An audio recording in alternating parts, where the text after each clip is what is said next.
Yeah, hello, ladies and gentlemen. We are about to head into the final match between ArbuzBudesh and Three Crow. The latter of the two managing to smash Arbuz in the previous game due to some shenanigans regarding Stargates. Let's see what happens on Cold Sweat once again. We've got Sigma Three Crow as the... Oh man, what color is this? It's not Tyrian purple, or is it? I was gonna say it's Palatinate purple. But let's do Tyrian. Yeah, and ArbuzBudesh in the bottom right. Oh man, this color is so much harder. By the way, we did end up fixing the sound issue. That's really nice. I'm glad that happened right in front of me, because it is actually fixed, I promise. So this is not eggshell blue. This is some other color. Turquoise? Oh my god, it was cyan the whole time. You know, I looked at the shading on the Nexus little nubs here, and I was like, there's no way that could be cyan. I completely discounted that possibility. Well, that's all right. At least I got one color right. 50% is 100%. And we've got the scouts pretty early on, moving through, see what happens. And yeah, excited about Cosmonarchy, excited about the fact that we got a $1,000 tournament happening, and the fact that obviously it's going to continue rising in prize pool. We're going to have more people signing up, more people doing things. I opened signups as of yesterday over the weekend, and we already, less than 24 hours later, have 12 people signed up with a prospective 10 plus more about to. So yeah, just saying, man, just saying. Three Crows already signed up. And then, of course, we've got ArbuzBudesh. He's going to be signing up as well. I guess but while we wait for the build orders to get a crack-a-lack in here, I can tell you a little bit about that audio bug that I was talking about. So you'll notice that the audio in the bottom right doesn't actually seem to be playing. And I was postulating that maybe the audio issues were related to the fact that it was some sort of coordinate-based thing. And that didn't really make sense to me because I don't think we test for coordinates per se, but it is positional, so that was like maybe a wild thought I had. So it turns out, after spending a little bit more time figuring things out, I realized, wait, no, it's a player-based thing. It's like player one's vision is the only thing that gets checked. And indeed, that was the case. We did not have checks in place for replay viewers. So that wouldn't have happened if you were live spectating the game. It didn't happen for like Arbuz specifically while he was playing the game. It was entirely a replay-based thing. So it's something that we figured out. And you know what? I'm glad we figured that stuff out. As silly as it sometimes is when we get bugs that show up in the middle of casted games, unlike Starcraft 1, where every game has a bug in it because the whole game is basically held up by bugs, Cosmonarchy, we can fix some of those bugs. At least, I would say most of those bugs. So, you know, and the ones that we're having difficulty fixing at any given time, well, they'll get fixed eventually, so I'm not too worried about it. What I am a little bit concerned about is that Three Crow has gone for Legionnaires. Nobody builds Legionnaires, except for Arbuz, who builds them versus Terran all the time now. But he's not going Legionnaire, he's actually going like Ecclesias Zealot as the follow-up to his Hierophant opener. He's also going for an Embassy. I'm not sure what the Embassy is for immediately. You can go Artisan here, and that is something that Three Crow liked to do. In fact, if you remember back in Game 1, he sent a bunch of Artisans up to this 3 o'clock position. Obviously, Three Crow, 3 in the name, 3 o'clock on the clock. Yeah, that made sense. And it will actually be a witness early on. So Arbuz playing a defensive 2-gate style, getting that fast witness. This is kind of like, I guess there's like a literal like 1-gate obs build or something in Protoss Starcraft 1. I can't remember PvP builds in Starcraft 1 for the life of me. It's like, I feel like I see a lot of TVT and a lot of ZVZ in professional Starcraft. I don't really see a lot of PvP. Obviously, the upcoming SSL groups are going to change that because there's one group that has 3 Protosses in it. But I honestly can't remember most of the PvP builds. So I do know that the rough idea of like, you know, you go a gateway, at least 1, maybe it's 2, and then you go like Fast Witness or Observer in that game. So it's kind of similar to what Arbuz is trying now. And he will be going for a Nexus in the bottom right for his natural. He'll be trying to get that macro advantage. And his Witness will actually spot the army moving out, almost certainly. Although I say almost certainly, and maybe I'm wrong, because, yeah, look at that. They're taking the man train route. A little bit of a caboose moment going on there as Three Crow prepares his own expansion. We've got a pylon, we've got another one, so he's setting up the Gates of Hell move for Arbuz, trying to see if he can hold on for dear life. And I think his army should be able to beat this, but it's going to come down to micro, and also how soon those Vagrants go down, because when those Vagrants go down, you are going to get that advantage. One thing that is underrated about the Legionnaires in this position is that they can quickly surround enemy units, and there you go, picking off the Hierophant before a proc of Ascension can get actually popped off here. Now, the only only thing I would criticize about 3Crow's position at this point is that he didn't front line with the Vagrants behind the Legionnaires, and I feel like that's a pretty significant mistake, because if the Vagrants go down, they become a shade, which sure can be focused down, but you'll also end up getting a significant boost to your attack speed off of those Vagrants in particular, right? Like, a Vagrant shade attacks literally twice as fast, moves twice as fast. Like, these are really powerful things. So you really do want that if you can manage it. And so I feel like the positioning of the army could have been a little bit better. But the Legionnaires do allow the guaranteed kill on the Hierophant. Not really super big after that. I feel like maybe the ranged DPS. There's like another macro cycle that finished from these two gateways in the meantime, right? And the Artisans already started to, yeah, there's two of them over here harvesting from that geyser. We'd love to see that. Second Rogue Gallery coming on down. Obviously, the Nexus is only a quarter of the way complete. I actually thought it would be further along, but it looks like Arbuz is significantly ahead in terms of macro tempo. He is spending a little bit more time amassing static defense, so there is that going for him. But 3Crow is making a Warden as well, so this is the kind of thing that it's like not an advantage that's going to be super significant for 3Crow to be able to compound. Obviously, the single scribe in the bottom left, I joked about that in the first game, I think. Talking about how it always looked a little silly to me to have one guy harvesting minerals, but technically it's one less worker that is going to be in your main or natural, and that means that you'll have one more worker's worth of efficiency somewhere on the map, right? And so I can see like from a numbers game, it does make sense. And honestly, it does help you scout this area to see if your opponent is doing it, right? Like, for all Arbuz knows, 3Crow could be up in the top right. I don't think he scouted that with the Witness. He's definitely spying his opponent, and he sees double Rogue Gallery, he sees the Lattice on the way, so there's no detection here for 3Crow. Admittedly, there's only like 2 units in the game for the Protoss that actually detect. It's the Witness and the Clarion. And the Clarion's very far out of the tech tree right now. Something that we might want to rectify once we have the iScript extender in. I talk a little bit about the iScript extender and an answer to Hit 'em Up's coffee question in the latest prototype episode. You can check that out. It's very recent. Prostration stage on the way. Makes sense, makes sense. Yeah, this is still the old build of tech, so this is before you could, like, you have to make a tier 1 structure in order to access tier 2. Prostration stage is tier 3, so in the modern version of the game, Arbuz would need to put down, like, a Rogue Gallery or a Grand Library or, a Stargate, something like that in order to gain access to Prostration stage, but as of right now, not a problem. Embassy now on the way here for 3Crow. Presumably he'll be able to get rid of the Witness that's spying on him as a result of that. When your opponent goes Embassy, I feel like you also need to go Embassy as Protoss, just so that you can counter-snipe the Witnesses. You obviously want the Embassy for the Witness, but, it's an interesting position here. And 3Crow did this strategy in the first game. It's really surprising to me that he's being passive on the map as a result of that, because when you scout the Witness, I'm assuming he's seen the Witness. He might not have. I'm assuming he's seen the Witness, and when that happens, you know your opponent has an Embassy. You can then say, okay, you have access to Artisans. I got to watch out for that, right? Just another thing to think about. By the way, I should mention this, but since we have this big tournament that I keep talking about in a month's time, it's going to be kicking off on October 26th of this year of our Lord. And I do recommend letting me know if you notice any issues or bugs or have any suggestions or things you want to see changed before that tournament kicks off. That would be something to take a look at for certain.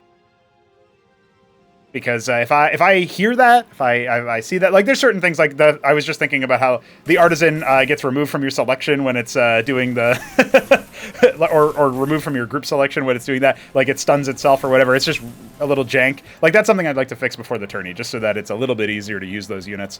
Something else that was put up was like the Goliath changes recently. But we've got a big battle to look at here, and the Vagrants are closer to the front line, which I like. The Barghest's going to add a little bit of armor penetration, but I feel like most of the targeting was actually not onto the Zealots. However, that being said, the Draconans, the Vagrants, the Ecclesiasts, they are melting those Zealots courtesy of the Barghest armor penetration, and now it looks like 3Crow is going to use his Fallen Ecclesiast movement speed boost so that he can get closer to the enemy and start forcing down the back line. Those Zealots did end up staying alive a lot longer in the later stages of the game for Arbuz because of the fact that the Ecclesiasts were still dealing so much shield heal, but I think if the Barghests had helped focus down the front line there, 3Crow would have been a lot further ahead. He's going to go ahead and double expand off of this, so he will eventually be able to regain some of the composure and some of the macro that he's lost out on. But as double prostration stage is now up for Arbuz, and he will soon have 3 pariahs, I don't think that the next force is really going to be as significant. I mean, we're going to need to see more Barghests for sure. It's going to be like Barghest Vassal combined with the 2-gate production for Ground Army. So the Air Army is going to overtake the Ground Army in terms of significance the longer that goes on, and that feels like a brittle proposition. especially since pariahs can also attack air units, and their splash damage will annihilate vassals and annihilate Barghists. So something you got to watch out for. At this point, if he had scouted the pariah, which he didn't, and he has a witness here, but he's not used it for scouting his opponent, I would love to see him go for something like Hierophants to slow those bad boys down, reduce their attack speed. That lowers the DPS a lot if you can target down the pariahs specifically. Obviously, it's a lot of APM, but Cosmonarchy lets you macro a little bit easier so you can focus on those battles a little bit more. And speaking of, Arbuz is actually, he's a little bit bold to allow the terrain to split his force like that. Maybe 3Crow would have jumped up on the opportunity, but it might have actually been bait. So we'll see what ends up happening. A nice little gateway block there. It's going to slow Arbuz's advance down. Not necessarily interested in that. I do love taking this sort of like forward base here. And now the Wardens are going to come in, but I mean, Arbuz might take that as an invitation to step a little bit further forward. Instead, he's going to see about wrapping around again or consolidating his posture a little bit more closer to some sort of even pressure point. He scouted no third, but that's because the third and the fourth have been put in strange locations here for 3Crow, and Arbuz has not scouted that. So it's kind of interesting. The Warden line is going to come up over here, and this means that the actual army engagement can happen in this section. It feels like Arbuz should be able to overwhelm this position. Where's the focus fire going to come out for 3Crow? What's he going to try to focus down? It looks like he's stutter stepping into the pariahs. He has destroyed the enemy witness. There's a couple of Wardens up there. I guess Arbuz doesn't really know what's up there. He hasn't scouted it in a while. He's not really taking this engagement as well as I would like him to, and now the Wardens are finished. So the Pariah is down to less than half HP. You're going to see him try to come into the natural, maybe get some economic damage, but he's committing his whole army to this. It feels like the wrong move when it comes to the visuals there. And look at that, they're going to be overwhelmed by Vassal Barghest all of a sudden. That was not brought in with the rest of the army, but look at how much damage they're doing to the stacked units. And the Ecclesiast keeping the Pariahs alive, courtesy of that shield restore.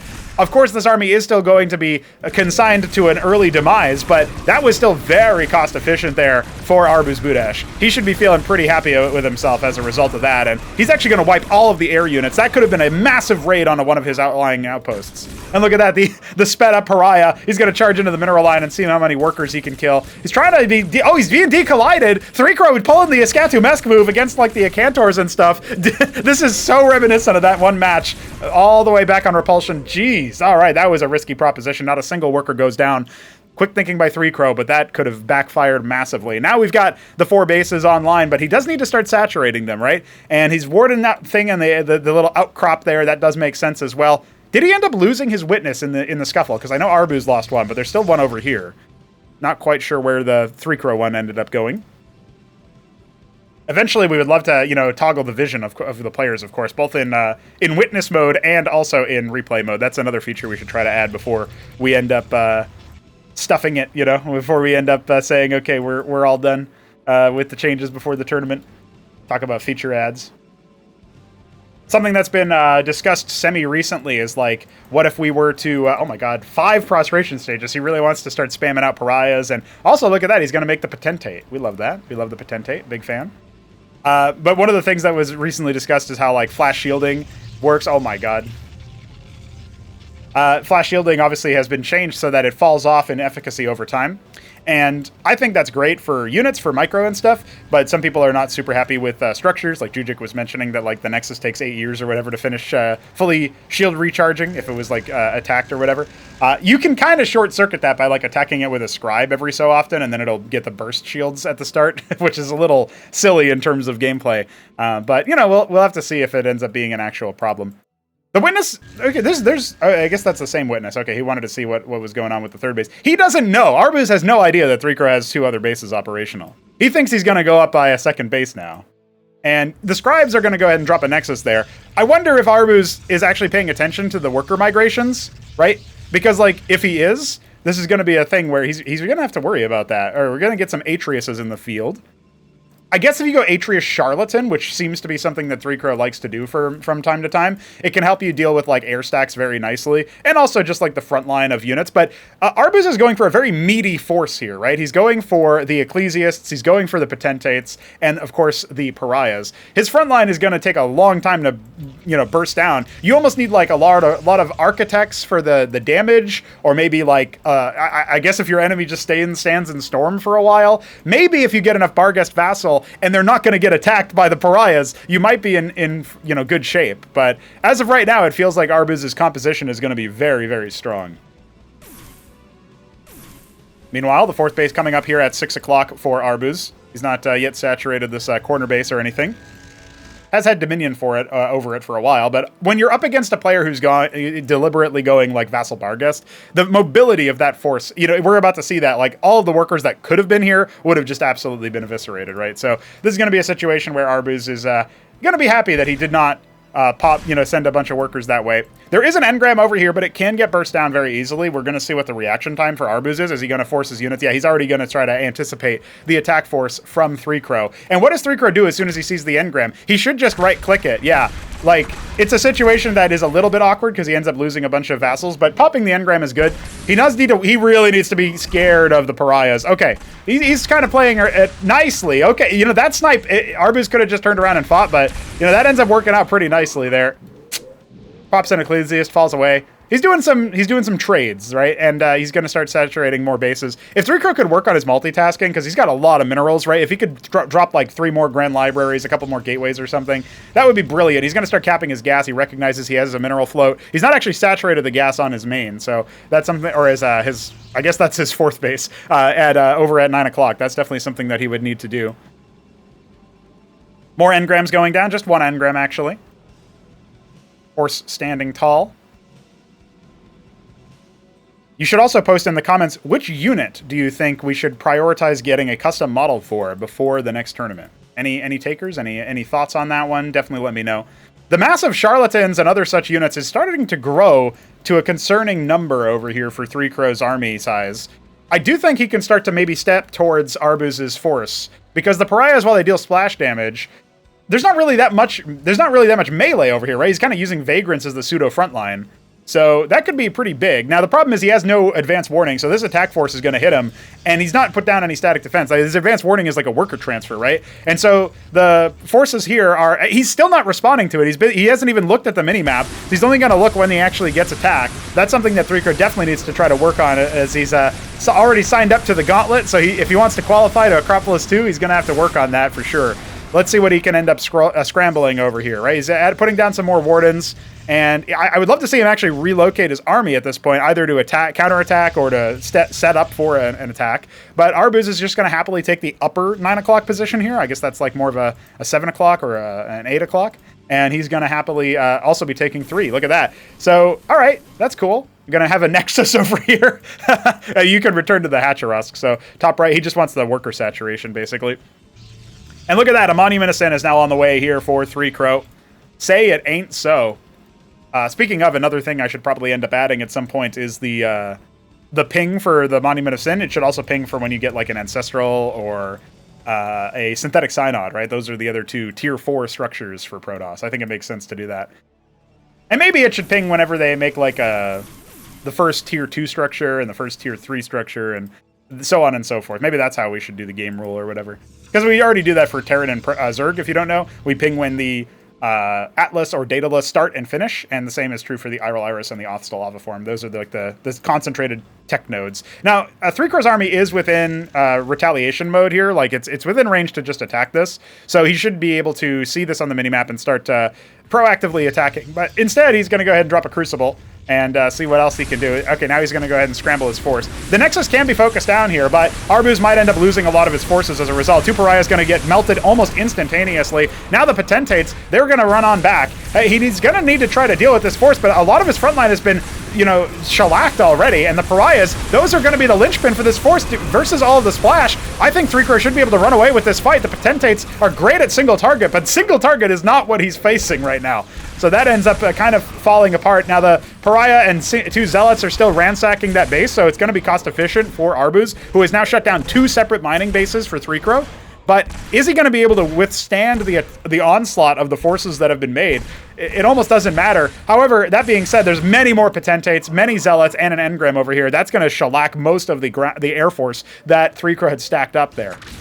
His Monument of Sin is started to train a Star Sovereign, and it looks like we are going to see another attempt at an all-out assault here by 3Crow. A nice little spread of Arbuz's forces as he moves off to the right-hand side. Potentates are going to be able to deal with this force in small enough numbers, especially with the engram helping out. That's going to be a total and brutal destruction And again, at 12 o'clock, we still have that little raid going on that was never cleaned up. A Monument of Sin of Arbuz's own is about to finish. The engram now taking some damage. This ball of forces is a lot less significant than it used to be. And I think Arbuz is going to be able to stabilize over here with another few macro cycles, but let's see what ends up happening. We've still got Potentates dealing a lot of damage. You'd love to see him run up on top of the enemy and start swinging their blade, but that's not something that too many players do. It's kind of widely considered something that takes too long or too much APM to do. And so it looks like Arbuz is going to, for now, agree with that principle and move away from that. Second Monument of Sin, the Star Sovereign nearly complete. This one already done, and for Arbuz, and a Crucible going up next to it as well. I'd love to see Crucibles powering some of these stuff. Remember, they don't require a pylon power field. They are basically a tier 2 pylon, so definitely something you could do. Arbuz setting up more Wardens over there at that 8 o'clock spot. No bases have been retaken by 3 Crow, so his eco is not ideal. He might end up losing a Charlatan to this force if he's not careful. Yeah, I don't know about that one. But at least these forces are going to... he lost the... I can't believe he lost the Charlatan is no more. Sad days. 5 Potentates a pop, dude. He's training them like shock troopers. And you know what? They are really oversatted for a shock trooper. If you got the eco to do that, you can definitely get some powerful moves going. Mass Potentate. I never thought I'd see the day. Anthelion coming for Arbuz. Let's see what he can do with that kind of force. I mean, he's got a lot of Wardens to go through, so the Potentates will actually be pretty good at dealing with that. They just need Zealots to draw the fire, right? They're not going to outrange it. Double gas cap over here as 9 o'clock is going to be attempted to retake by 3 Crow. He's a little bit low on the resources, predictably. His second Monument of Sin is still not quite done. He's going to go ahead and build up a second Star Sovereign. His Witness now appearing. He's going to go ahead and scout this position. Probably looks like an attractive glassing spot. And look at this. Okay, so we're going to see a 2 o'clock taken by Arbuz. He's now taken most of the map. He hasn't retaken the bottom left with any amount of workers, but he's working around the map and definitely doing a lot. So I feel like he's certainly in the lead in this game right now, but he's finding it somewhat difficult to close, right? Experimenting, seeing what the Potentates are all about. Second Monument of Sin now complete. 2 Star Sovereigns out. Can 3 Crow actually make use of both of them? I'm not 100% sure. Looks like he's a little bit short on the money to make 2 of them at once. And I guess he wants to do that. He canceled one of them so he could get 2 of them at once. I guess that's more satisfying that way. More Wardens coming up at 2 o'clock. By the way, I was pitching, like neutral or like ambient SFX that happened on certain events, like eggs spawning or whatever. I think somebody else, I can't remember who it was, it might have been Veek, suggested that like every percentage of the structure, like if you're at 50%, there's like a spark effect or something, or some kind of sound effect that indicates, hey, you're at 50% for that, and that could be potentially cool. Anyway, that's something to think about. But I'm liking it. I'm liking what we're seeing here for suggestions to add more audio-visual indications of how powerful the stuff is, right? I think that's really cool, and like how close it is, or completion events and stuff like that. A lot of static defense being put down by 3 Crow. Remember, he's pretty low on minerals right now, so that is a significant drain to his economy. He's now going to go up to 4 Star Sovereigns, this one continuing to do a little jig. Man, I can't wait for the new engine just because we'll have sane air unit movement by comparison. Good grief of all gods. Is it going to be a good grief of all gods? Are we going to see it? I feel like we can't not see it. Although the Anthelions, imagine the Anthelions pulling the griefing Star Sovereigns closer to the rest of the army, and Arbuz like self-killing based on that. All right, we've got another one on the way, a 5th one on the way. The prospective 6th one not actually being able to use it. The throughput of those structures being a little bit too low, courtesy of spending 1,500 minerals on 10 Wardens. Plenty of more money coming for Arbuz, though. He's having a difficult time keeping his minerals down. Not that he really needs to. He's got so much money. And he's setting up for a pretty big engagement. He knows he has to burst down all of these Wardens. And he doesn't really have artillery for it, right? Now he's going to go for an Argosy. He wants to maybe get eyes on the enemy base so that he can, like, if you pop an Anthelion here out of range of the Wardens, you're just going to suck all the workers away, and that's going to shut down that base. And the same could be true for a number of locations over here, where, yeah, there's Star Sovereigns, but, like, if he had Vassal Barghest, I'd be like, oh, shit, yeah, you can just walk in and start sniping those Anthelions, right? Like, I guess if there's 3 Anthelions, it's going to be hard for Vassals to survive, but if it's 1 Anthelion, dispatched in a bunch of different locations, yeah, you're going to get some worker distraction or kills or whatever, but it's still going to deal some pretty good, be cleaned up by the Vassals, I would say, the Vassal Barghest comp. That being said, we are going up to that 5th Star Sovereign, as you can see, nearly complete. definitely something that where it feels like when the unit deploys, there should be a sound effect of like a unit popping out of a structure. That would be really cool to do for like maybe we would have a unique sound effect for every production structure that does that, right? That would be one project to start trying to fill out. And we'd come up with like a generic one for each race, and then we would specialize from there. I guess Zerg would only need the egg hatch, but maybe there could be egg hatches of different sizes. Like for a Zethracore or a Quasilisk or some other dual birth unit, it would be one size. And then for like a worker or like a Hydralisk or something like that, it would be another size sound. And then, you'd go up to like Zoryu's size and then Ultracore size and stuff like that, right? And so there'd be like maybe 4 or 5 different sound effects you'd make that were based on each other maybe. And stuff like that. That way you're not saying, hey, I want a unique spawn sound for every unit, because you already have the unit quote for that, like the ready sound. But you're not saying that you need another round of that. You just need, a sound for each one or whatever, each type, so to speak. And then the same would be true for the, like the Protoss, like, oh, Monument of Sin finishes making something, have it play a sound, and the same would be true for the Rogue Gallery and the Gateway and the Lattice and the Embassy and so on and so forth. I feel like stuff like that could add a lot of character to the game. So we're entering into a little bit of a turtle fest. I'm not sure what Arbuz is planning on doing. He's got a lot of Anthelians. He's going up to a 6th one. He's making Didacts. I think he already made one, and so he's making a 2nd one at some point. I'm looking around to see where the first one is. Oh, he's actually got 3 of them. Okay, I have no idea what that is going to entail. I'm over here like podcast mode, basically like, I wonder what improvements we can make to the game. And these guys are out here like, yeah, I'm just gonna hang out. I wanted to see if there was a spectator or anything, but no, nobody's watching this game besides me. Well, I'll take this opportunity to take a sip. And remember, guys, you too can donate sips. And by that, I mean you can go to our coffee page and provide us with money so we can make this game even better. And also, you can DM Arbuz and say, what the hell is wrong with you? Why aren't you A-moving? And then you can also DM 3Crow and say, haha, 3Crow, you've made a bunch of Star Sovereigns. Look at that. Argosy for both players, but the Argosy for Arbuz is now making Solarians. He's queued up an extra Solarian and everything. Crazy stuff. Well, a lot of static defense is set up over here. I don't know that he's going to be able to punish this, but at least he sees it. Arbuz trying to have eyes on the enemy. 3Crow, hit the stop key on that Star Sovereign, please. He likes the subtle spinning. He thinks that should be a Monument of Spin, right? It's not a Monument of Spin anymore. It used to be a smaller structure that spun. And that's what 3Crow is raging against here, right? He's like, yeah, this Star Sovereign should spin. Just so that it makes up for the fact that the... Dude, Arbuz is walking around like, what the hell do I have to get through here? God damn. Well, static defense galore for everybody, but especially 3Crow. It's my MySpace. Yeah, find my MySpace, dude. That's 3Crow's favorite reaction on our Discord server. You should join our Discord server if you're not there. God damn, dude. I disagree. 3Crow's a G. Arbuz is pretty G too. And I'm not talking about the pro team. All right, let's see how long 3Crow can remain on this side of the map. You bully. It's true. Oh my god. Well, let's see. There's a bunch of Didacts.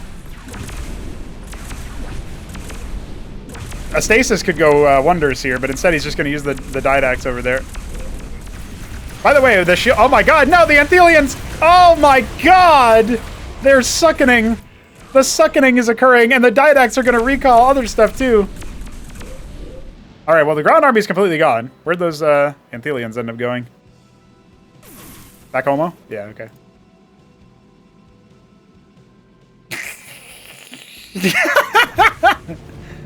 What's happening? No! Oh my god! Ah, screenshot! I can't believe it. Oh, he was gonna grief his own base, I think. But he didn't get a chance to. Holy shit. Well, we've wiped out the bottom left, so that's cool. Another base gone, but your main's dead, dude. LOL. I like your style. Yeah, you build all this static defense, and then this motherfucker comes in with the double Didact. Remember when I said you need witnesses as Protoss? This might be one of the reasons why. Yeah, pew him. Pew him, Dad. Potentate, Dad. I think Potentate is dead. Let's see what the Star Sovereigns can do. Remember, there was a game where 3Crow won versus the Shambler like ages ago on a map that Knight of the Realm made. And 3Crow basically lost the game, except that he had like Nexus in some place that couldn't be reached by Zethicores or something.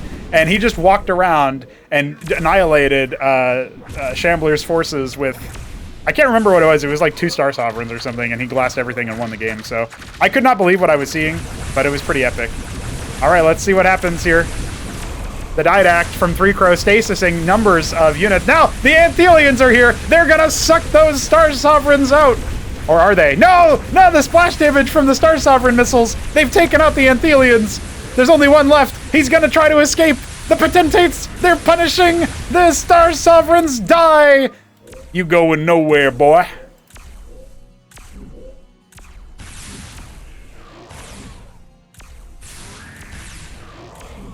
He's trying. The scribes are in the way. He's trying. Meanwhile. Well, I think we know who wins this game. Ah, the Anthelian came in to suck him.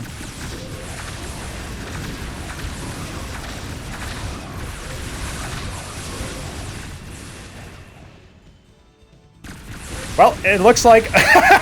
What the fuck? Hit him up. An altar to hit him up, seeing if that will win him the game. I think 3Crow's done it now, boys. I think he's out. I think it's over for him.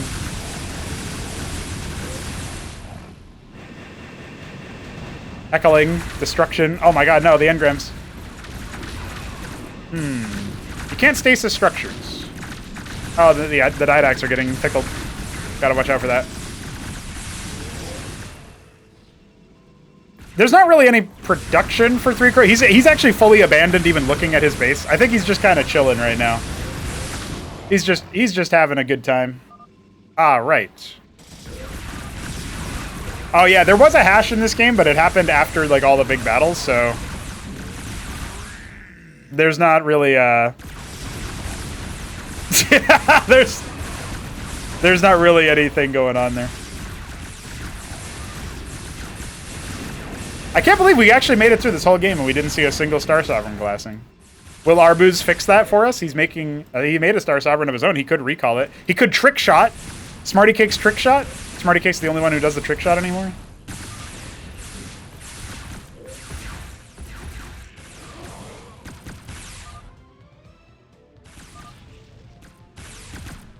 Oh man, 3Crow lived with 5 of them? That's wild. Well, there's definitely no hope, but that's okay. At least he's making some Nexuses. GG, I guess. Well, there you go. That is the game.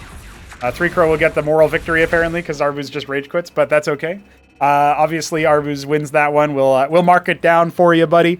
That was pretty silly. The trick shot, for those who don't know, is when you glass using the Star Sovereign, and then you recall it into somebody's base, so that you skip the vulnerable part of the channel.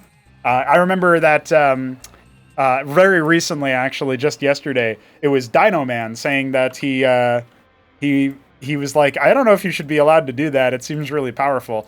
But as a separate point, Star Sovereign glassing is pretty widespread in its range, and it's supposed to be very powerful, right? But it might be worth either reducing the range a bit or maybe making it so that it takes much longer to deal the same amount of damage. And that way it would be more approachable, even if you do get trick shot. But that is going to be the end of the series. 3Crow is not able to make it past Arbuz despite his ridiculous amount of static defense. And I missed the opportunity to end this video at 33-33, but that's just because I like talking, dude. GG, boys. We'll be back with more Cosmonarchy very soon.